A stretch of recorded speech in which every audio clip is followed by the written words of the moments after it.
I don't think you can compare managing Sporting Lisbon to managing Manchester United. Even the Wolves manager, people are trying to compare them because they're both Portuguese. Both absolutely ludicrous. Even people pulling these stats from, Man United's worst manager since the 1930s or something. Like, that manager was a club secretary or something, according to Man United's website. Like, what are we doing? Jay here, Stretford, Paddock. This is Off the Bar, brought to you by Green King Sport. Joining me today, two absolute titans of the Manchester United fan base. We've got Mr. Joe Smith. Hello. You can say that smile. Is there still a Manchester United fan base? Because it feels like everyone's just completely lost it at the minute. It's a grey area. Yeah. To be honest with you, Joseph. Yeah. We're clinging on to a fan base. The word being fan is hard to sort of adopt at this point, isn't it? Yeah, I think it's not something you like to... You don't exactly say it with your chest out, do you? No. Do you know what I mean? The memories of that Derby Day win are long gone. Also, Angelina Kelly's here from TalkSport. How are we doing? Yeah, not too bad, like you say. It's tough down south as well. Is it? Yeah. Because you've got other United fans who try and sympathise with you, but no disrespect to them, they don't get it because they're not Northern. I love that. And you've then got Arsenal fans. Everywhere you look, there's an Arsenal fan. Yeah, so many Arsenal fans, isn't so many Arsenal fans. So, yeah, it's... Is that what it's like? Because it's been a while since I lived in London. When I lived in London as well, I lived in different areas. So I remember, like, when I lived in East, there was a lot of West Ham and Spurs fans, bizarrely. When I lived in South, there was just fans of everywhere. But is it mainly Arsenal fans? Most people I meet are Arsenal fans. I don't know if some of them are pretending because they're half decent now. Yeah. Oh, God. We're going to talk, unfortunately, about Manchester United, about our poor form, and about what needs to be done to fix it. We'll start with the system, Joe, because when Ruben Amorim came in, there was a lot of fanfare and attention to the formation he played. It's 3-4-2-1 or 3-4-3. Quite rare. Not most clubs don't play that, and it was a system that he'd sort of stuck with and had a lot of success with it. He'd won a couple of titles at Sporting. This season in particular, he was flying. He'd beaten Manchester City. He was flying in the Champions League. He'd won every single league game in Portugal as well. We all expected him to carry on with that system because that's what he'd had success with at Manchester United, and he has done. But it seems like the players are struggling a little bit to get to grips with it. To say the least, saying struggling a little bit, they're struggling a lot. I think there's two crucial positions that we're really struggling with. Yeah. Wing backs and number 10s. I agree. Like, the wing backs that we have at the minute are Dalot mostly, and then either Ahmad or Dalot or Mazraoui, and then at times Malacia. They're the kind of the players playing there. In recent weeks, he seems to have pushed Ahmad up into that number 10 role. So it's basically Mazraoui, Dalot, Malacia, and that's it. Yeah. Isn't it? They're the three people playing the two wing back roles. None of them are wing backs. No. Mazraoui is a very good footballer and very competent and can do a bit of everything, but he's not a specialist attacking, skillful wing back like you would really want. He doesn't really have the sort of the crossing or sort of passing ability of a real top level attacker, which is what you need. He's not particularly a great dribbler on the ball to go past people and skin people and get around the back. He's not really like that, and he doesn't have much of a goal threat. Dalot is not even particularly as technical as Mazraoui is. He's also playing on the wrong side most of the time, which is a real issue. He doesn't really get the ball in the box very well. He doesn't overlap particularly well. And Malacia is just coming back from injury. We're offering no danger whatsoever from the wing back roles, and they're two massive things in this system. We're taking a midfielder out to add a wing back in, or a centre back, however you want to work it. But basically, we've lost a midfielder and we've gained a defender. Could Ahmad not be that guy? He could, but then who plays in the 10? So that gets on to the second issue, which is Bruno Fernandes isn't doing the numbers he used to do, and has been sent off again. Mason Mount can't stay fit. Christian Eriksen, who can play as a 10 or did when he was 10 years ago, isn't reliable fitness-wise, hasn't got the legs for that anymore. Then we've got Garnacho trying to play there but struggling. Rashford's exiled from the team, and then that's it. Mainu plays up there occasionally, but again, he's trying to find his feet between the 8 and the 10. We're not creating anything from that number 10 role. None of them are. And the ones who should be there are either out of the team through injury like Mount, or out of the team through sort of political problems like Rashford, or whatever's going on there between him and Amorim. So we've got two wing backs and two number 10s creating almost nothing for the centre forward. That cannot carry on. Like, so many of these games we're just not scoring goals in. So the system itself I like, but the players we have playing that system at the minute are just nowhere near good enough for that kind of system. I agree with pretty much everything you said, to be honest with you. Do you think it makes sense to do what Amorim's doing? Because I'm looking at it now and I'm thinking, if we do persist with 3-4-2-1, there's a good chance a lot of these players aren't going to be here for the long term. They're learning a system that they're not going to be playing in because a lot of them aren't good enough. But do you think that's regardless? You have to sort of get the team, the club, almost the culture of the club to be. This is what we're trying to learn here. Where do you stand on it? I think that if he changes it now, after the amount of conversation about it, of him saying this is my style, etc., I think that maybe it should be tweaked. But I think if he changes it completely, I think for the mentality of the players, that's where it worries me, because I genuinely think that there are people within that squad that will be like, I told you it wouldn't last long. We can just go back to doing what we normally do. And I worry if it will create a bit of complacency maybe. And that's my concern with it, is if he backs off on it now, he has to, I think, for a lot of these players, stand really strong in what he's saying, whether it's the system, whether it's how they're training, whether it's what he accepts and what he doesn't accept.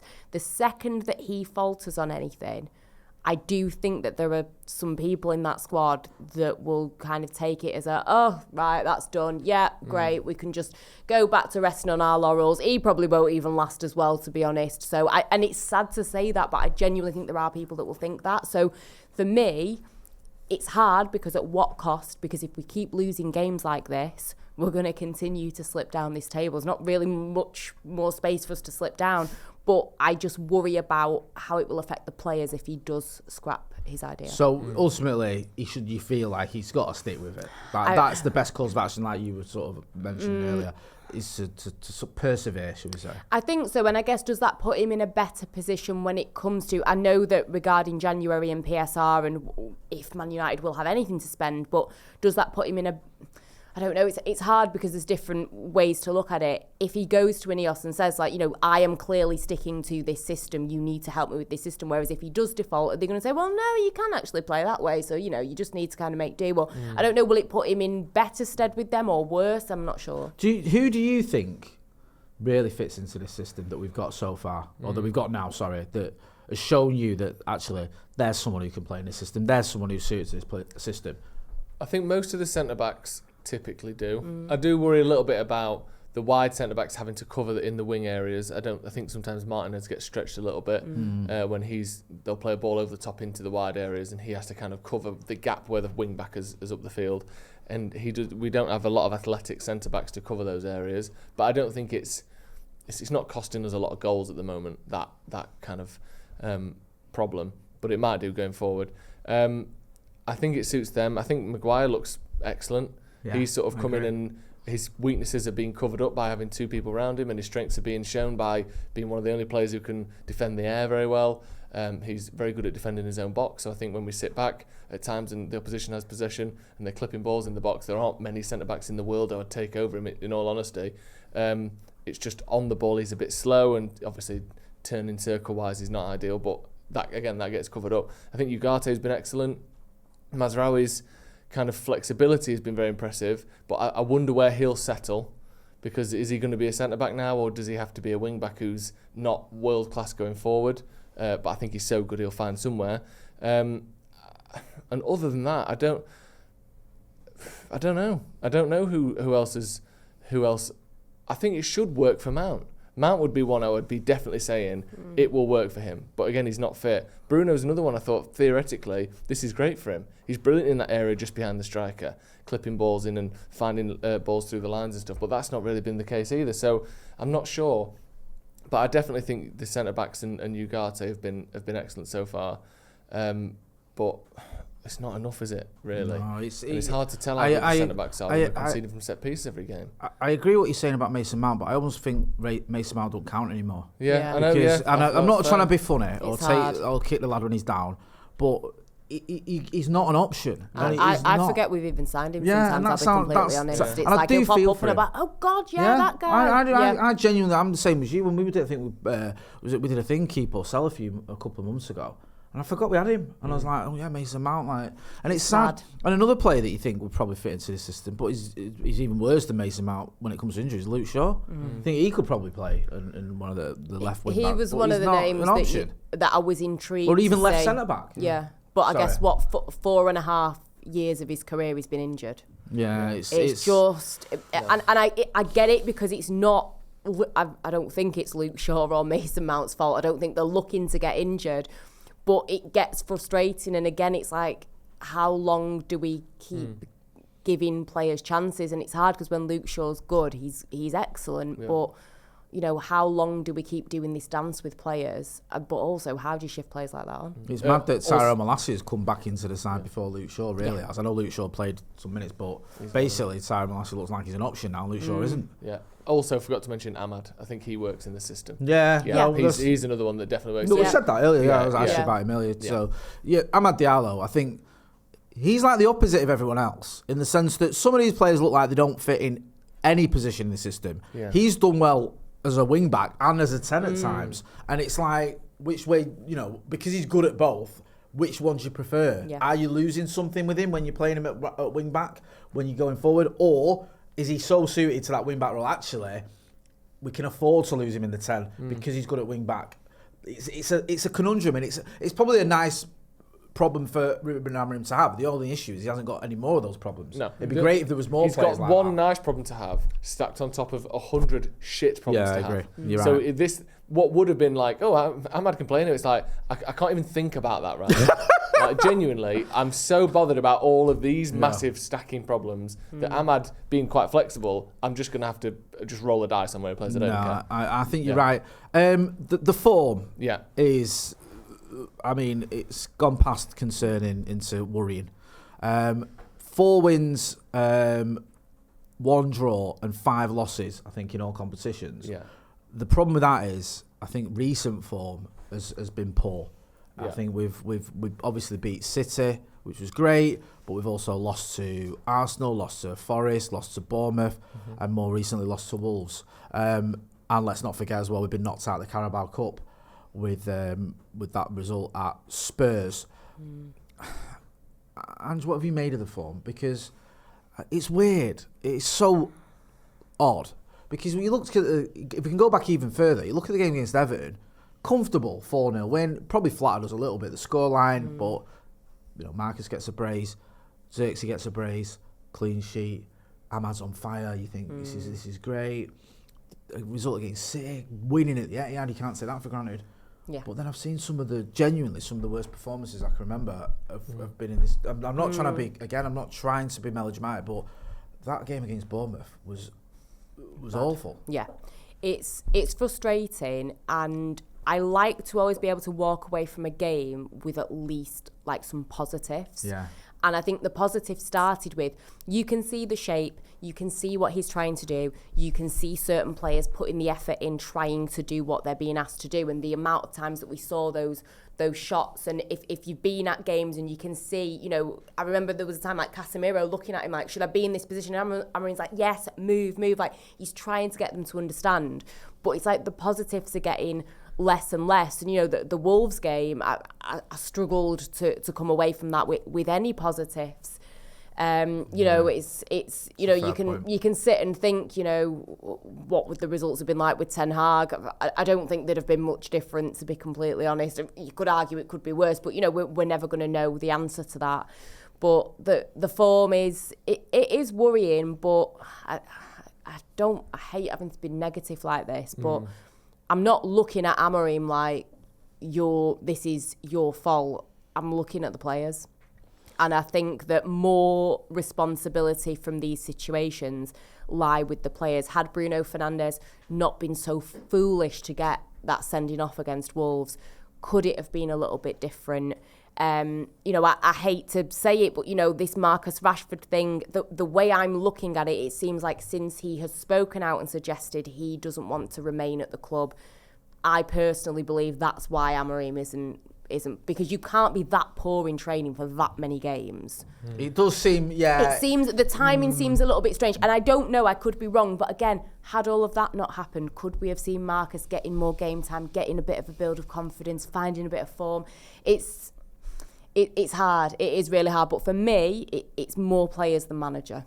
Yeah, I agree with that. Joe, it's like that meme, isn't it? This is the worst day of my life. This is the worst day of life so far. Yeah. Because you look at the fixtures we've got coming up.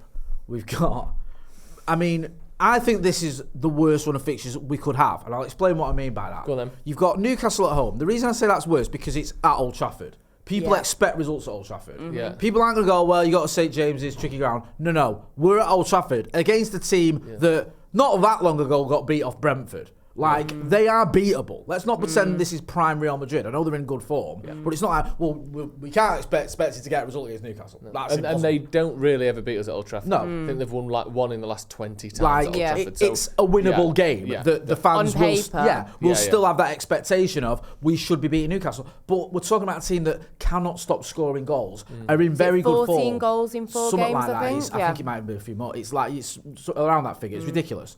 I've got a player in Isaac who terrorises any defence. The confidence is high. They've actually got a good record against us under Eddie Howe. I know they lost the Carabao Cup final, but overall, I think they've won more than they've lost against us. So you've got that one, which is one where you could quite easily lose that and people go, we lost it again at Old Trafford, which would come off the back of Forest and Bournemouth beating us at Old Trafford. Then you go to Arsenal in the FA Cup, which is, a good chance of silverware. We hold that trophy at the minute. The Liverpool games before that. Oh, sorry, forgive me. Yeah. Right, let's go in order. Not that it gets any. No, you're right. I'm getting confused. The Liverpool game at Anfield, which we know from experience can be horrendous. When's the last time we won there? I think it was under Van Gaal? Was it Wanfield? Surely not. It might be. I don't think. Did Ollie ever win at Anfield? I don't think he did. Beat him at Old Trafford a couple of times. But even then. Forgive me if I'm getting it. I mean? I'm pretty sure we didn't. I think Wanfield was the last time we won, because I remember when we drew 0-0, it was like would have been like that was our opportunity to inflict their first defeat at Anfield for like 50 odd games, because they went a massive amount of time under Klopp. I know that eventually they lost almost every week for about 2 months, but they had a bad spell. Regardless of our record, Anfield isn't great. That could not just be a loss, it could be a horrible loss. Not even just the history of it, their form at the minute. Well, they're flying. They're on course to win the. The last one was in January 2016 when we won 1-0. So there you go. God. So it'll be about 8 years. Yeah. No, 9 years. Sorry. 9 years. Yeah. We're pushing 9 years. Pushing 9 years since we last won at Anfield, which is just disgusting. Yeah. Right. Ridiculous. Let's just be honest. And also, we might not, I don't want to be melodramatic again, but let's be honest, we could get battered. Yeah. Right? So then you've got that. So then you go, Jesus wept. Right, all right, what's next? Oh, a cup game. Oh, good. Bit of relief from all the pain of the Third league. round of the cup. Third round of the cup. Nice easy one. Who we got? Probably the second best team in the country. Away. Arsenal. And we've just lost to them, by the way, as well. Great. There's a confidence booster. So, how concerned are you with these run of results? Run of fixtures, sorry. I've already written them off. Are you looking at going, this is going to get worse before it gets better? Or are you one of those sickos that thinks this is the time to turn it around? Big games, big players, step up. If we could win 2 of our next 3, they would be the best 2 of the next 3 to possibly win. That's the one way of looking at it. Yeah. Like, look at the last few games. If we'd have beaten Bournemouth and Wolves and then got battered by Liverpool and Arsenal, it would still be terrible. Whereas you drop points in those games. If you beat Liverpool and Arsenal, then all of a sudden we've got a real sort of springboard to go forward. I just don't think we will. No. I don't see how we can. I don't see how we stop. The problem with those 3 teams, Arsenal maybe less so, but just because, again, we don't beat Arsenal away, how do we stop them scoring? Those 2 teams, how do we outscore those teams to actually win the game? Like, Newcastle are bagging goals for fun. Liverpool score loads against us every time we play them, pretty much. And the only time we ever beat them is if we can 4-3 it. It's hardly a vote of confidence in terms of a clean sheet, is it? I know we drew, but we put everyone behind the ball last season, didn't we? I do really worry. I think I'd be happy with 4 points. I know you're not going to get points against Arsenal, but a win and a draw and a loss in there would be a miracle, I think. Yeah. Genuinely. And that's ridiculous to say. It's not. I get your point. I think the most likely thing is that we lose all 3 of those games. I think that's what I'm preparing for. Yeah. Did you see that happening, Ange? Yeah. The Arsenal fans near you are going to be buzzing, as well as the... Do they even care the one scouser that I see? They still like to go on about it. Do you know how we used to say it, like AC Milan a few years ago, or Spurs, how they're a big name, but they're beatable? Yeah. That is us. We're still Man United. We're still the biggest club in the country. But anyone can beat us. Yeah. So it's still a big scalp. Because especially if you're a player as well, it's like, just beat Man United. But we're not very good. No, and I think you put it perfectly, Joe. It's how how do Man United score more goals than those 3 teams? That's the bottom line of it. We've got a goalkeeper who I think he's had, actually, apart from the last couple of games, some good moments, Onana, and I thought he was coming into his own. He had the top amount of clean sheets in the Premier League, etc. But he's probably going to be feeling a little bit shaky. We've got a shaky defence. Are we going to have Ugarte at the... not for Newcastle. Not for Newcastle. He's got 1 game ban, I think, for his accumulation of goals. But again, who do you see in that Newcastle game? You've got somebody in Højlund who didn't even have a shot in the Wolves game. He's not getting the service that he needs. I think about Newcastle's midfield, quite a big team overall, like in height and things, and their physicality. You look at Liverpool, they're just going to be looking at it like this is just going to be a bit of fun. And Arsenal, it's going to be important. I think the cup is important for them this season. Yeah, they need a trophy, don't they? Yeah, they need a trophy. And so I'm with you. I'm going into it expecting to lose all 3 games. I really hope I'm wrong. And I think out of all of them, you would hope that Newcastle game is the one that we can get something. Like you say, it's not that long ago. We beat them in a cup final. So you would hope, but it's hard. You're having to hope. You're not actually looking at the players thinking, I think that you can get something out of this game. But the main issue is you look in that United team, who is going to score you 3 goals in a game or something. It's hard to see apart from Ahmad, maybe. We'll get to the goals in a minute. You make a great point. You brought up Andre Onana. Me and you have given the kiss of death, I think, praising him, and then I think one of the last things I said before the Forest game was I won't swap him for anyone. And now I think there's about 18 keepers in the league. I'd probably swap him in more current form.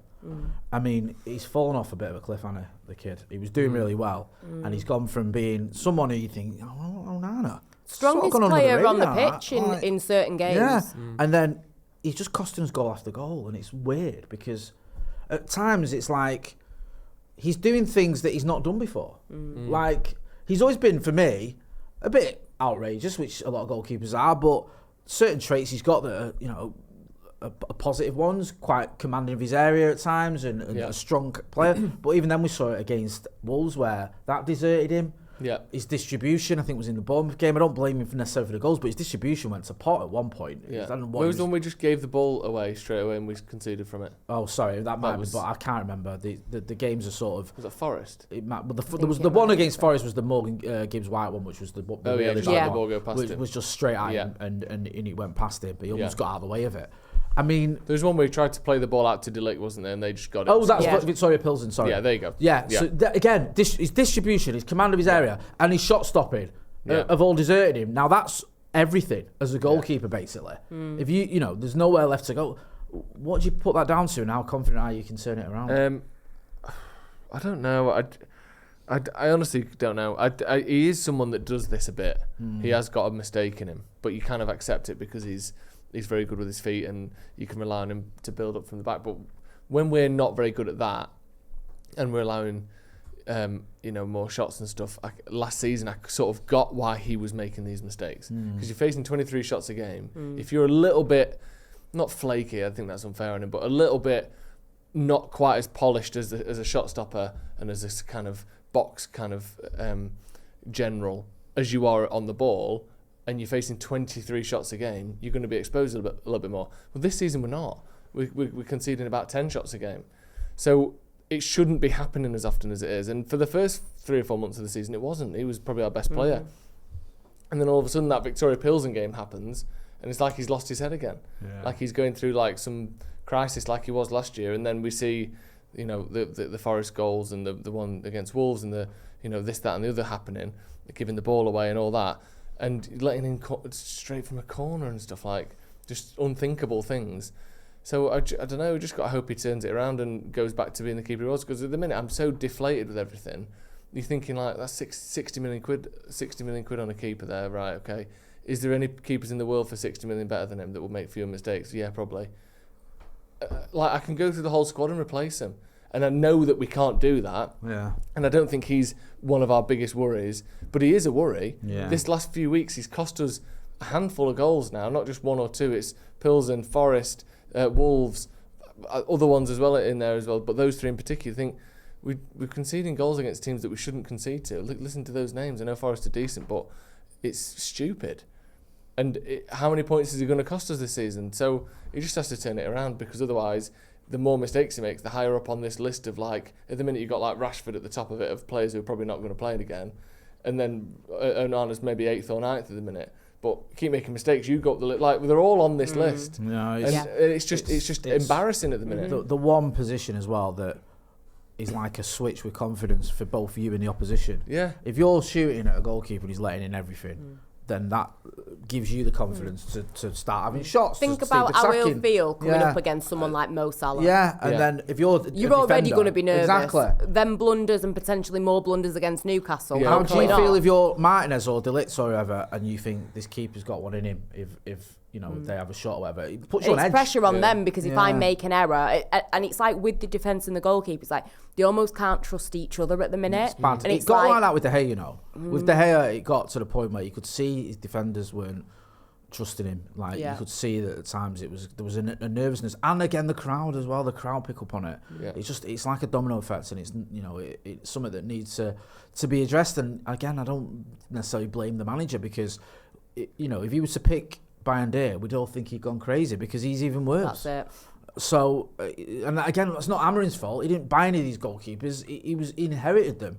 But I think he's just got to keep playing him, and I agree. I hope he turns back around, because, like, he, again, put on this list of problems that he's got, we can't have needing a new goalkeeper. Well, he can't do anything, can he? And the one saving grace that he had from that Spurs game was Bayern Day sort of ended any slight debate they might have been having about whether Onana's got to be first choice, because he was shocking. We're pleased that once again Off the Bar is brought to you by Green King Sport, where football is more than a game. And this Monday at 8 o'clock, Manchester United take on Newcastle. And if you can't go to the game, do the next best thing. Get your mates together and head down to your local Green King Sport pub to check out all the action. If you use the Green King Sport app, you'll be able to find your local Green King Sport pub and get 10% off your drinks for the entire game. And if you've not signed up before, sign up and you'll get a free pint on the house. We've linked the app in the description, so go and check it out. And thank you to Green King Sport.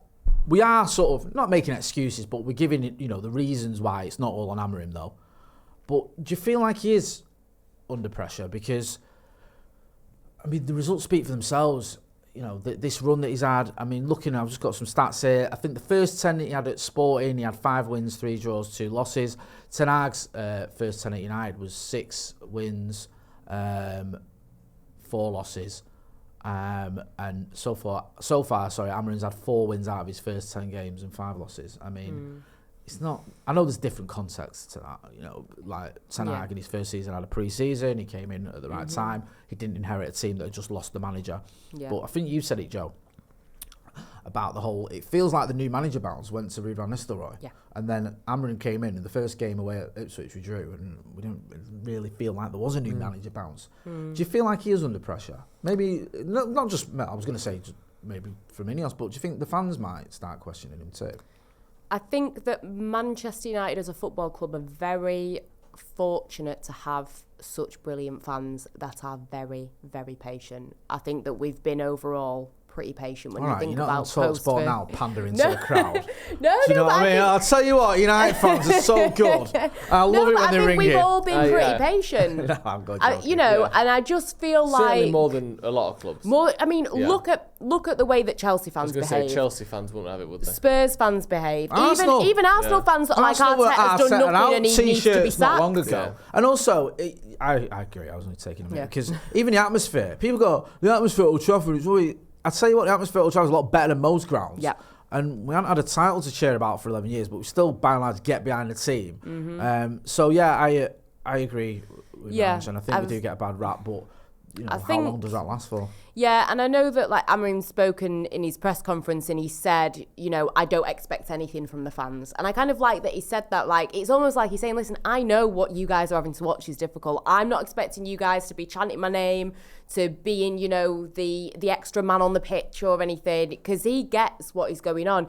Also him making comments like, no Manchester United manager should be comfortable. He understands the assignment. He understands what he signed up for. And he said, there's always a fear. There's always that pressure. And he says that he kind of likes that pressure in a way.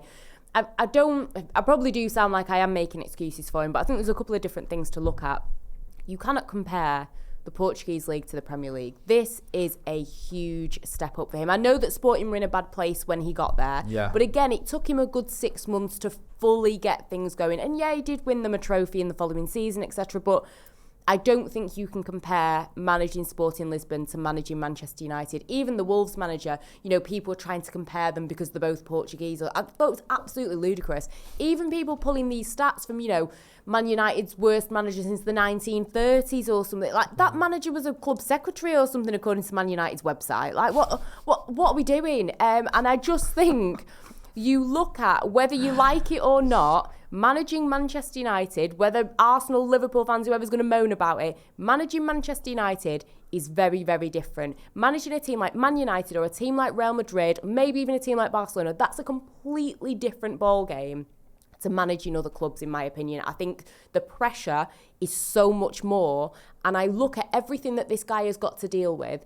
From a personal perspective, he's, making the jump to, you're moving to Manchester, which, listen, we all love Manchester, but it's pretty grim compared. I was in Lisbon in the summer. It's lovely.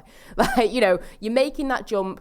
Also, having to, speak a different language is not, I speak Spanish, and I couldn't imagine being dropped into a pressure cooker and be like, right, okay, you got to speak Spanish all the time. I'd be like, yeah, translator, please. Little things like that he's dealing with. Fair enough, loads of different managers deal with that, but you're looking at also, he's got these players that are not his players.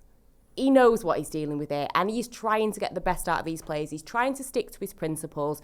He's got people like Sir Jim and co breathing down his neck, because people are even talking about, you won't put it past this lot to get rid of him. No. It would be ridiculous if they did, but the way that they've been moving, you wouldn't put it past them. You've got INEOS breathing down his neck. He's then got this Marcus Rashford situation that I think he's handling very delicately, and I think he's doing the best that he can with it. Players that don't have confidence, getting used to the Premier League, I just think it's a lot.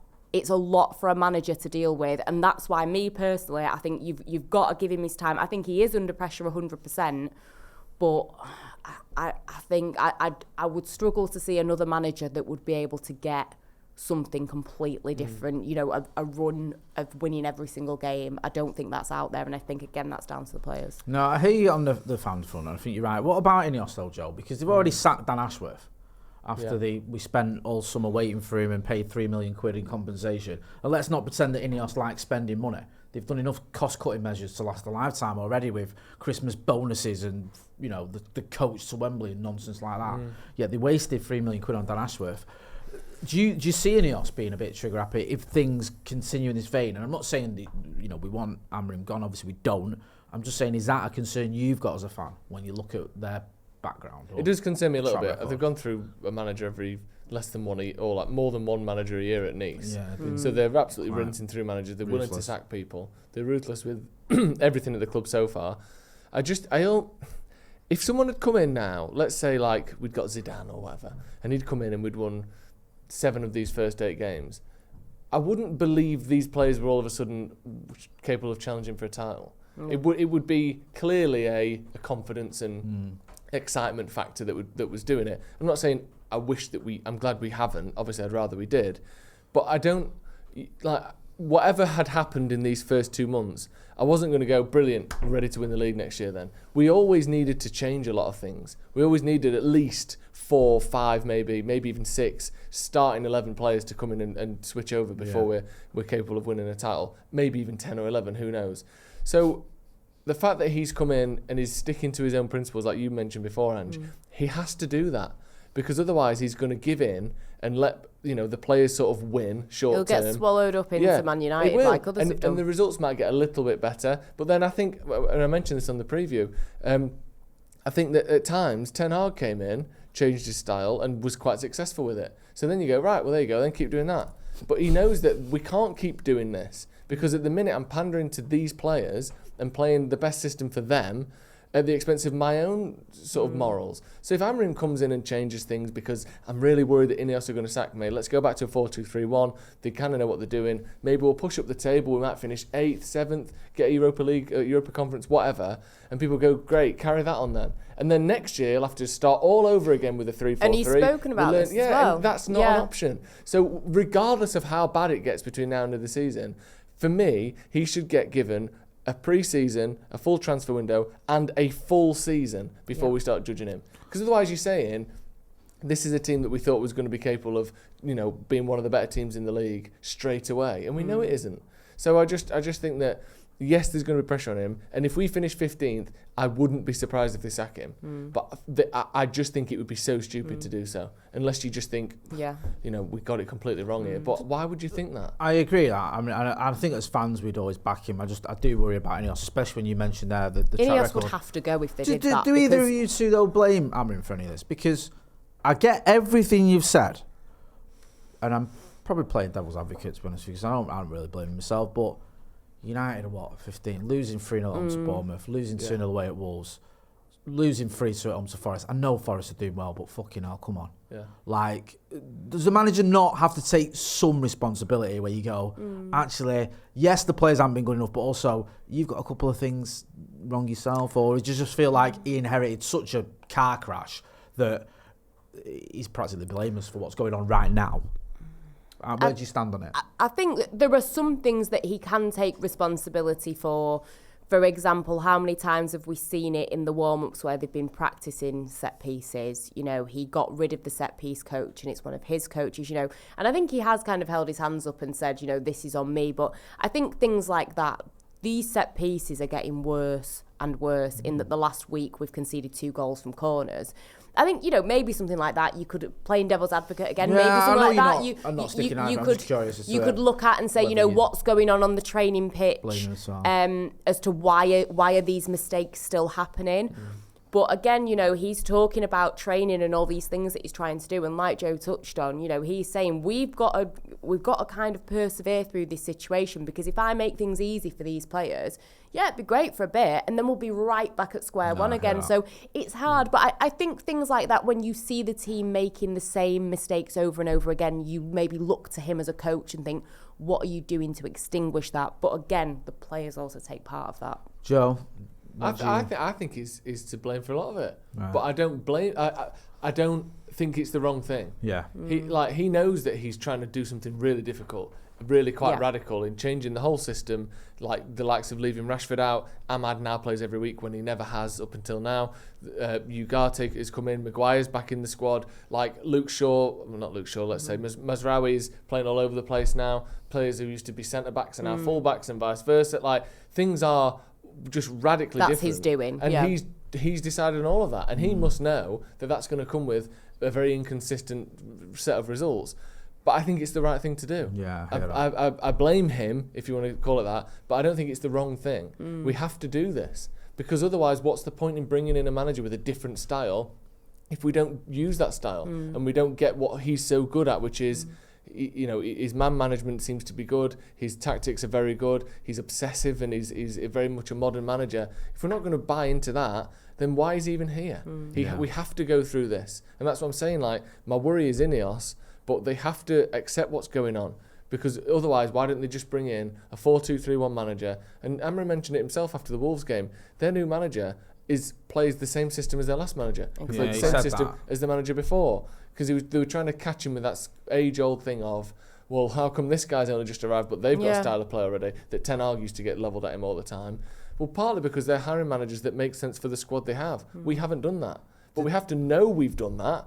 Imagine now. Did they ask Pep that? Did they ask Pep Guardiola that when we beat Pep? Did you go to Pep? You've been here for years and he's just got here. How's he beating you? Yeah. No. It's just lazy when people do that, and that really wound me up because it's dumb. It's just And you're right, Joe. He handled that really well. Yeah. He pointed out, like, I think the kid been managing in Saudi. I said it. He's Saudi. Saudi, but he's like the system is the same and the way the play is the same. So it's less of a. And I'm sure if we had somebody like Kuna playing in our side, we'd probably be getting more chances because the guy is suited to those 10 positions. He's flying.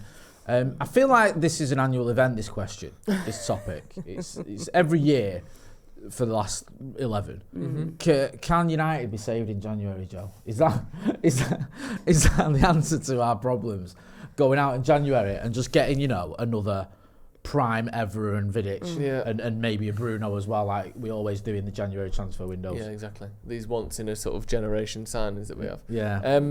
I think it'd be good if we could. Yeah. If we can get someone who we genuinely want and not the best option available, and in 6 months you're not playing either.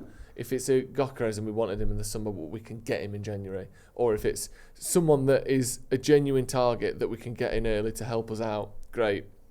I don't think there's any reason we shouldn't be able to find a left wing back better than our current options for about 15 to 20 million quid. You wouldn't do like what we've done in the past, get a Weghorst or a Sabitzer. I'd be up for that. Just I'd take a loan, I'd take a youngster, I'd take, like I said, I know for a fact there are maybe not long-term, but certainly short-term or medium-term left wing-backs who could eventually become our second-choice left wing-back that are better than Malacia, Dalot and a non-existent Luke Shaw.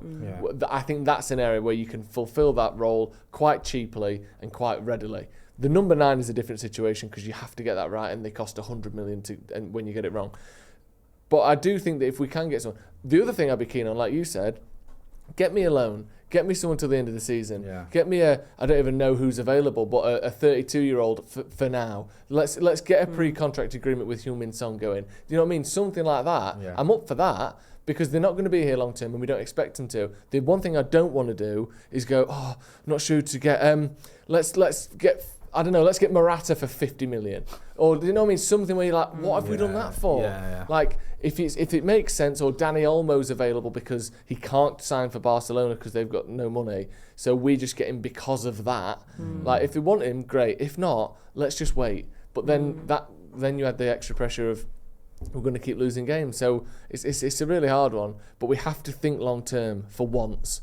We have to think long term, and we can't just be like, let's give this guy a 4-year, 5-year deal, even though we're not quite sure. That just makes no sense to me whatsoever. What's your sort of, whether it's January or even looking ahead towards the summer, or maybe you can do a bit of both, where like Joe was saying, you get a sort of pre-agreement or whatever.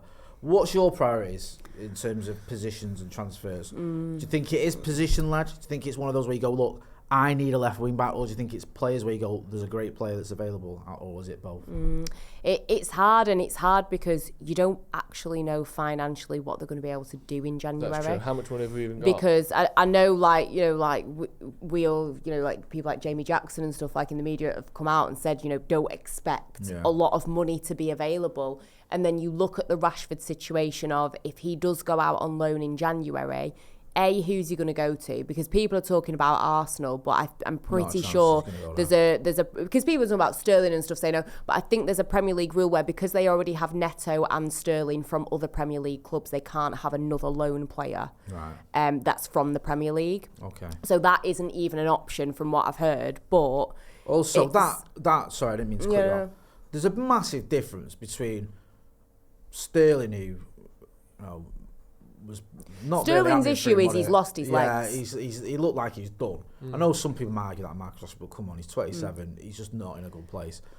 I'd be amazed if INEOS sanctioned the move like that. There's a difference. Someone like Sterling, when you look at how many games Raheem Sterling has played, he's played a similar amount, if not more, than someone like Sadio Mane, who's a lot older than him. Yeah. So for him, I think it's more his legs have gone, and I don't mean to bring too much into it, but I don't think it's a mentality issue with Sterling, whereas I think with Rashford, unfortunately, it does seem a bit more like a mentality thing. But I don't know who he would go to, but whoever he does go to, if he goes in January, we're going to have to foot a lot of that bill. Yeah, no, so it's definitely. You mentioned like Jamie Jackson. We had him on the show, and he spoke about that. He spoke about he could see that happening to maybe Barcelona if United said, like we did with Sancho when he went to Dortmund, like we did with Sanchez when he went to Inter Milan. Is it going to be some of his wage? Yeah, and you pay half of it. We'll pay half of it, but then we've at least we've got half that wage off our bill. But I think striker 100%, and like you say, even if it's a stopgap kind of person who maybe is a little bit older, who is someone who could work with Højlund in training and things like that, and somebody who, at least when the dribbles of chances come in, you've got a bit more confidence that they're going to be on the end of it. I think the left wing back is massive. I think there's a player who, forgive me, I think he may play in Serie A. It's somebody who Amorim has worked with before, over the kind of threshold, because I think he's over the age of 25. But somebody maybe like that who's a little bit older, who maybe, I'm not saying Amorim should sign every single player that he's ever worked with, you know, we don't want another Ten Hag situation, but maybe somebody that, you know, has played in other leagues or something, has a bit of experience. I think the left wing back is a massive priority, because long term, Dalot doesn't seem to be working. He's playing on the wrong side. Luke Shaw, not happening. No. Malacia, not happening. You look at somebody maybe like a Harry Amas in the future, but at the moment that is severely lacking. So I think that area, I mean, you could make an argument for every area of the pitch, but I think that area and a striker would be my top 2 priorities. And if it has to be a stopgap, fair enough, but it's got to be a smart signing, like you say, of a loan. Let's not just panic and drop a load of money, if we've got it, on someone who isn't really proven. Do you think we will sign anyone in January? Do you expect us to? I think they've got to. I think the issue is, I think there's got to be 1 or 2 outgoings, and I don't know who would realistically go and would go for anything decent. I think Anthony's agent at one point said that they've had interest in clubs for him, but then backtracked a little bit and said, but United have now indicated they're going to sell him. So this it is felt just very much like an agent. These agents that get busy. Like, don't you worry, loads of clubs are in for him, but he's not going anywhere because United don't want to sell him. Very much an agent saying the things you'd expect an agent to say. Joe, just finally, do you see anything changing in January? I think we will, yeah. I think we'll get a couple of players. I think it might be someone a bit cheaper, someone on loan. But I do think I think they sort of have to, like you said, and like they can't. I don't mind. I mean, I mind it obviously, but I'm willing to accept this season being a bit of a write-off. Whenever you sack your manager midway through a season, I'm going to say that ain't a successful season. This isn't a vintage United season. So whatever happens after that has to be for the good of the long term of Manchester United. So that has to be the focus. But at the same time, you want to win a few games. It's still possible that we challenge for the Europa League. We're not getting all those Champions League teams dropping in. It's like the best teams in the Europa League are us, Tottenham, is it Feyenoord's in there? Like there's a few, but it's not like sometimes we had to play Barcelona in it the other year. There's usually an Atletico, a Juve, someone like that dropping down. We're not getting any of that. Like we still want to have a chance of winning that, but it has to be with the long term in mind. But to answer your question, yes, I do think we'll get a signing or 2 in January. Do you? I feel like there's got to be something. I just feel we're at this point now where even if it's Sergio Reguilon comes back or something like that. Do you know what I mean? I'm not having a dig at the kid. I'm not having a dig at him. I mean, just something where you go, tangible. We have improved the squad, even it's like, talk about marginal games, even if it's just by 1%, just some form of improvement in the squad has to happen in January, because we cannot just carry on watching this season crumble before our eyes, because I fear the worst with INEOS. I really do. I feel like they'll do something stupid with Ruben Amorim, and I can agree with what you said and what you said, Ange. I think Ruben Amorim's the right man for the job. I like what he's doing in terms of he's trying to change things, and you have to stick to your guns. I get all that. It's just, he said it himself. He's under pressure, and INEOS have got a reputation for pulling the trigger. Been an absolute pleasure. Always good to chat to you, Ange. Yeah. Nice when are you next back with us? Hopefully end of Jan. Hopefully, end of Jan, I need to be coming back up north and getting spending all the time down there. Yeah. Get a grip. Yeah. And me and you'll be here constantly, won't we? Yeah, we'll be here. Yeah, we always are.